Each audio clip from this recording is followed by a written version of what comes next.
Welcome, friends, to another edition of Economic Update, a weekly program devoted to the economic dimensions of our lives and those of our children. I'm your host, Richard Wolff. I want to remind you, as always, that Charlie Fabian is available to take any suggestions, ideas, programmatic notions you have that we can think about and consider for future programs. You can always reach him at charlie.info438@gmail.com. charlie.info438@gmail.com. And as always, I want to remind you that our new book, Understanding Capitalism, is a kind of companion to these programs. It is an assemblage of the theories, the ideas, the problems, the mythology, everything that sustains and organizes the capitalist system we live in. And it's a way of understanding it to use it to follow what we do on this program and vice versa, to use what we do on this program as a nice way to give examples for what you will find in the book. It's available at our website, democracyatwork.info. Okay, let me begin today, which is a program devoted to labor unions and political parties. A relationship between them that is at a crisis point now and a changing point, and something that I want to go over because you'll be reading about it and watching it unfold over the next couple of years, perhaps with considerable drama. What am I talking about? I'm talking about the fact that the labor movement has awoken over the last 2 or 3 years. It has mobilized millions of people, and it is doing it now. It is one of the most active social movements we see around us if we're open to it and if we're willing to look a little bit, since the mainstream media, owned and operated by employers, is not a particularly useful place to look for important activities on the part of employees. That difference is crucial. And why is it a crisis point now, before I go into the particulars? It's because the American economy, U.S. capitalism, is in big trouble. It's in big trouble abroad as the empire declines. This is a theme I have gone over many times. We had an incredible run-up as empires go. For the last 100 years until around 2010, 2015, we had a century of a rising American powerhouse. After World War II, that powerhouse became, we're at the top of the hill all by ourselves. All the other potential competitors for economic top dog, Britain, France, Italy maybe, Japan, Germany for sure, they were all destroyed in the war. Only the United States came out with no bombs that ever fell except for Pearl Harbor, and many fewer people killed and nothing destroyed. It is extraordinary. And it meant that the already rising U.S. empire suddenly had the field all to itself. And so the last 60 years or so, roughly 1945 into the early years of this century, were a ride up. Prosperity, the United States, the dominant producer of many kinds of goods, the U.S. dollar, the international currency, U.S. banks, the source of investment capital around the world. It was quite a ride. And the working class of the United States, at least until the 1970s, participated. It enjoyed, over that century, a rising standard of living. If you look at the paycheck each Friday night, and you look at the prices you have to pay when you spend that paycheck, what you could afford to buy rose. In the 1970s, that came to an end. And the only way in the last 40 years of the rising empire that the working class could enjoy a rising standard of living, because wages didn't go up enough. They barely kept pace with prices. In many years, they didn't. The only way to keep the consumption going was by borrowing. And the United States working class became a pioneer, not in a covered wagon going across the prairie, but in the amount of money it borrowed. The family became a family of debt, which is where we are now. Only now we've run out of the ability to borrow much more. We've had a number of crashes when the borrowing stopped. It's harder to get a loan. It's more difficult to keep it going. It's easier to fall behind. And the American working class is taking it on the chin. And the way to understand it is to see it as what happens in empires. When the empire starts to go down, the people at the top, the rich, the powerful, the CEOs, all of that, they're the ones in the best position to hold on to what the wealth is that they accumulated over the 100 years of the ride up, even though we've peaked and the economy is going down. So what do the folks at the top do? What must they do to hold on to their wealth? They have to put the costs of a declining empire onto somebody else. Yeah, working people. So the wages don't go up. Or if they do go up, the prices go up even more. Step by step, one way or another, the working class is getting squeezed. Look, you know it. You know it from the story of the unemployment insurance that people get, the minimum wage they get. That doesn't keep pace with the prices that we have to pay. The last time the minimum wage was raised, it was in the year 2009. We've had 15 years since then. Every year the prices in this country have gone up, sometimes a little, sometimes a lot. But we never raised it. The people are getting $7.25 an hour now, just like they did 15 years ago, which means that they can buy many fewer goods and services with that $7.25 than they could 15 years ago. You know that. You know what $7 might have got you 15 years ago, and you know it won't get you that now. What kind of a country does that to the lowest paid workers in our society? That's outrageous. It's cruel. And it's only the tip of an iceberg. So don't be surprised that the labor movement is moving. It's moving out of desperation.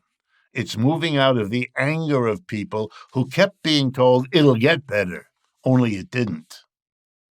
So let me go through some of them, because that's our topic for today. As of this moment, there's a strike in Canada, which has many of the same problems. The Canadian Union of Postal Workers, 55,000 of them, have shut down the postal system there. They bargained for a year, they didn't get anything. The company that runs the postal system there offered them 11.5% over the next 4 years.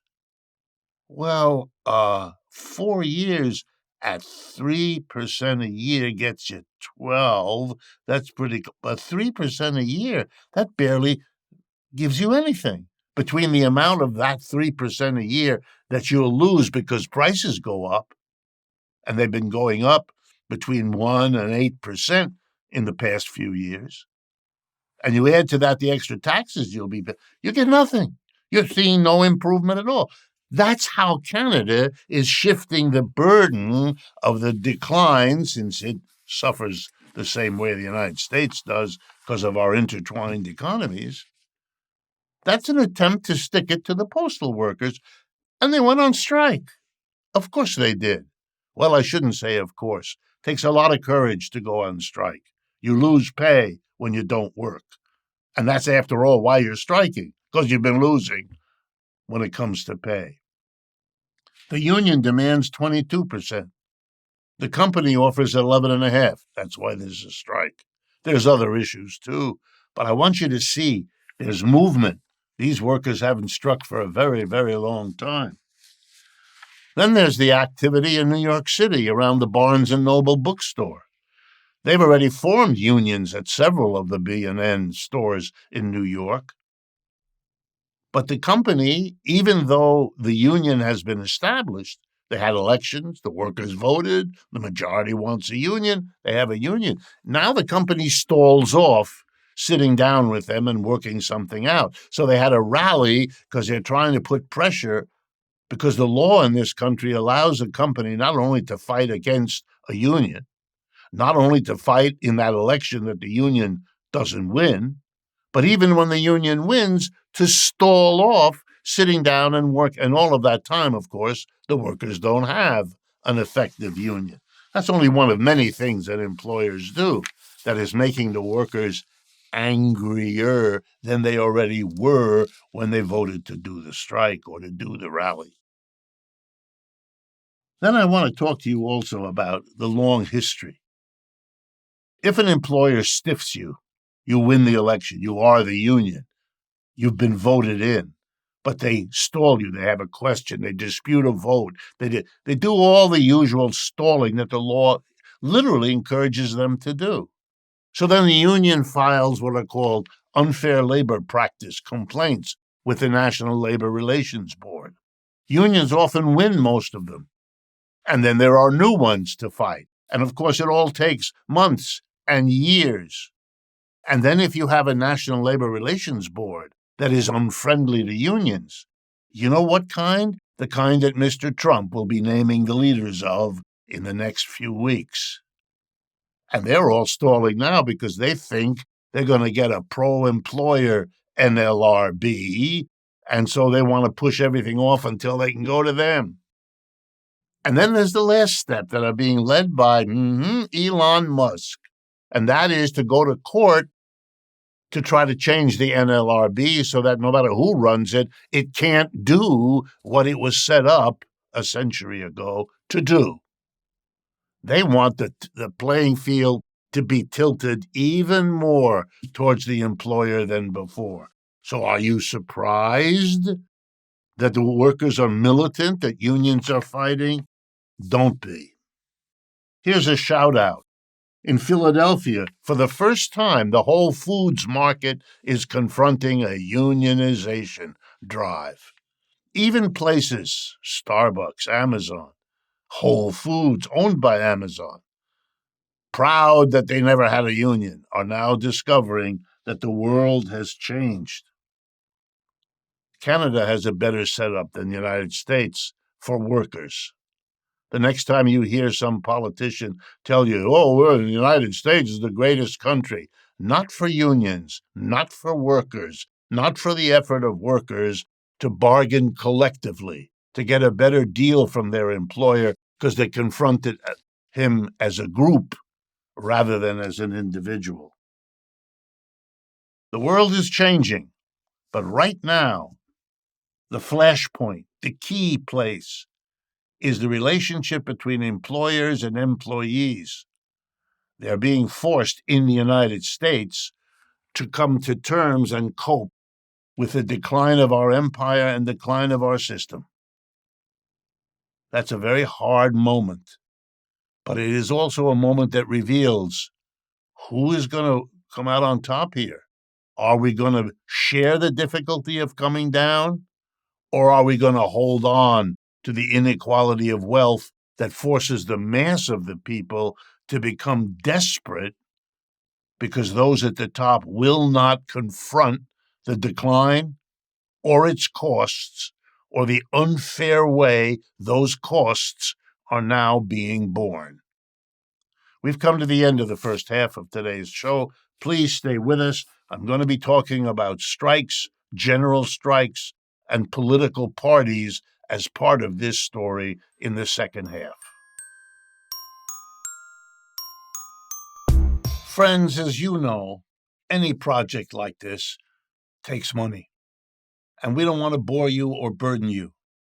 On the other hand, you, our audience, are the source of our funding, and we wouldn't have it any other way. If you can, please consider making a donation. It will be enormously appreciated. Welcome back, friends, to the second half of today's economic update. I want to continue the conversation about labor unions, employers, politics, struggles, what's happening now as the labor movement has arisen again, fighting the same battle again, trying to protect the interests of working people again, against the effort of those who run the economy, the 3% of our people, according to the U.S. Census, that are employers. I want to talk about how that struggle has worked in the past and how it's likely to unfold now. Workers usually take a while to understand that in order for them to get a better deal, whether it's better wages, better working conditions, better supports in the way of the social services that they can access to make life better, they sooner or later understand they can do better at that if they get together as a group than they can if they try to do it individually. It's much easier for the employer to say no to an individual than to the entire workforce at a workplace. You don't need rocket science to understand that. It's the law of numbers. And the workers always have that on their side because there's a lot of them relative to employers. 3% of the people in the country are employers, and the other 97% are not. One of the things workers discover beyond that is that in the end, much of what they have to do is political. I'm going to give you just a few examples. How much is a minimum wage? Well, the minimum an employer can give you is whatever he wants, isn't it? Well, the answer is for much of the history of capitalism, it was. And then workers got together and fought like crazy to stop that, to say that if a human being in this society gives an employer 40 hours a week of effort, muscles and brain used to do what the employer wants you to do, then it ought not to be possible for the employer to respond at the end of that week by giving you an amount of money payment, a wage, that's insufficient for you to literally survive.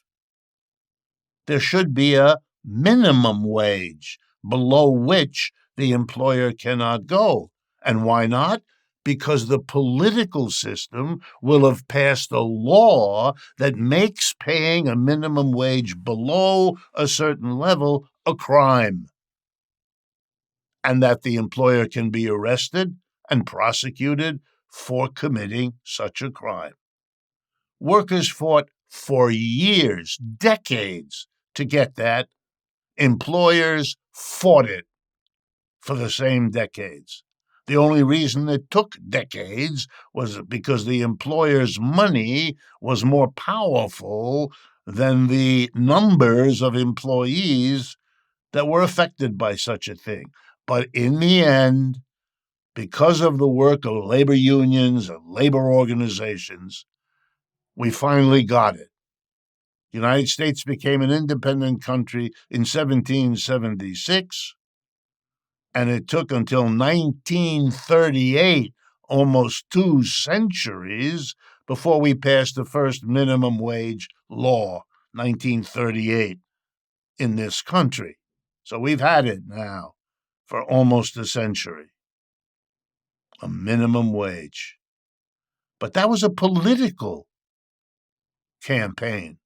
You had to get the law changed. You had to get a political party to put in a better or new law, and then you had to get enough votes in the parliament or the Congress here in this country to get it passed. So workers discover politics as part of the struggle. Here's another example. The government needs money to run. Question: where's it going to get it? Answer: it's going to tax. Well, who does it tax? And that's a political struggle. The decision about who pays taxes is made by politicians. The people sitting in the House of Representatives in Washington have that particular responsibility. They decide politically whether the corporations get taxed or the individual worker gets taxed. They decide whether the individual worker who gets a lot of wage pays more or less than the worker who gets a medium level wage or maybe a low wage. Wow. So if you're not involved in politics as a worker, you might win something in your struggle with the employer only to turn around and lose it because of what the employer can do later in the politics. So you get a rise of wages of 5%, but if your taxes go up 10%, you've lost. The employers got by their tax power through the legislature what they couldn't get in a direct struggle with you as a worker or with your union. And what have workers done when they finally understand this? Well, it varies. Some workers have decided to put their faith, and some unions have done the same, in a political party. So they become, you might say, a junior partner.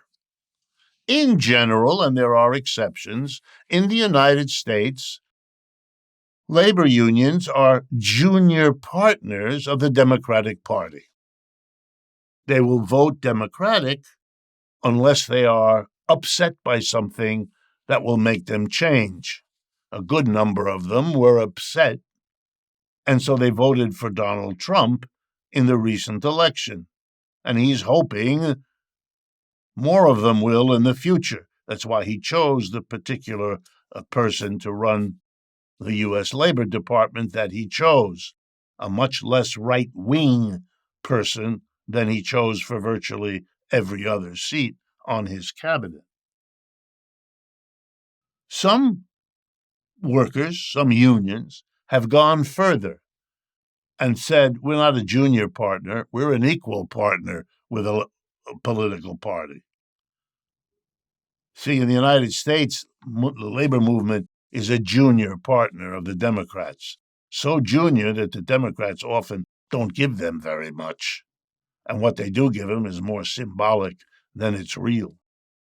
That's pretty much the way it is in England, although you can see the history because they don't call it the Democratic Party in England, they call it the Labour Party, as if to underscore that they're closer to workers than they are to employers, which they are, but not by much. A different model is in France. There, the largest union, the CGT, the General Confederation of Labor, is very closely connected to the Communist Party, which is a political party that has been active in France for the entire last century and longer, but has been an important part of French politics for a long time. They're very closely connected. Those of you that may have ever visited Paris, if you went on the metro, the Paris subway system, one of the most beautiful and efficient subway systems in the world, you didn't know, but I'm here to tell you that that union representing the drivers of the subway and the people who run it, that's a CGT union allied with the French Communist Party. Yep, you took a ride on a communist subway. You probably didn't notice that it was communist, did you? Well, what's going on here? Workers know that fighting with the employer is only one part of what's going on. And if you don't get involved in politics, you will consistently lose in the political arena what you won in the economic. You may be able to get a better contract out of your employer if you struggle hard, maybe if you strike, if you have the fortitude to stay on strike, as the unions I've been talking to you about often do. But all of that sacrifice and all of that struggle and the victory you get can be and often is undone by what is the politicians do. That's why you find that layer of bitterness about politicians among working people, for good reason. But let's show, and let me show you, how workers have gotten around that problem. Well, one of them is to have some role in the political party. The unions play a very important role in getting out the vote for the Democratic Party. And there's a big debate among people like that as to whether the Democratic Party recognizes and rewards that kind of effort anywhere near what it ought to. And that's an unresolved debate, I can assure you. But here are some other things unions do. They discovered that what the strike can do in persuading an employer to meet you halfway and have a contract that's good for you and not just for the employer. But you can generalize that. You can have something that's called a strike, but not a strike in the way we usually mean it, but something called a general strike. What is that? That's when a lot of different unions representing a lot of different workers in a lot of different industries decide to go out together. They're making the point, we're not willing to have it localized only. Yeah, we'll have our local conflicts, we'll have our local deals, but when the issue is politics, when we are threatened by political decisions that undo the victories we've won in each location, then we're going to strike all together, and then the whole country comes to a stop. Have general strikes happened in the world? Many times. Have they happened in the United States? Many times. If you're not familiar with that history, ask yourself why you aren't. And you'll know something about the educational quality in this country. It tends to hide that from the very people who most need to understand it the most. Then there are unions who appeal to the population, join us for a strike. And they call out people and say, you can come and be here too, and that'll make our strike stronger. The French, always at the forefront of these innovations, even came up recently with another one. The workers call on them to say, we can't strike because we have contracts that forbid it, but you can strike in our place. You can do it. And they had a movement called the Yellow Vests, in which millions of French people went out into the street, stopped the life of the city, the town, the village, to make the demand, you can't hurt the working class the way you tried to by waiting till we're older to give us our pensions that we paid for, or all the other things.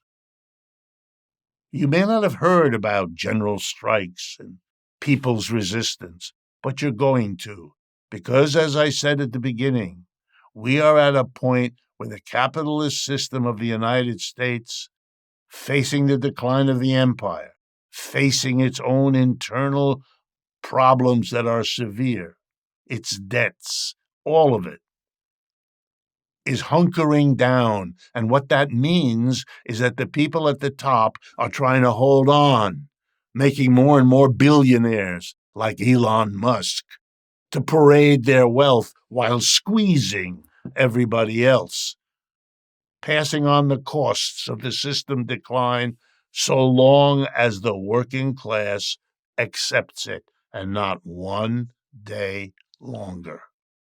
And the weapons? Well, we've gone over some of them today, and we will go over more of them in the weeks and months to come. Thank you for your attention, and as always, I look forward to speaking with you again next week.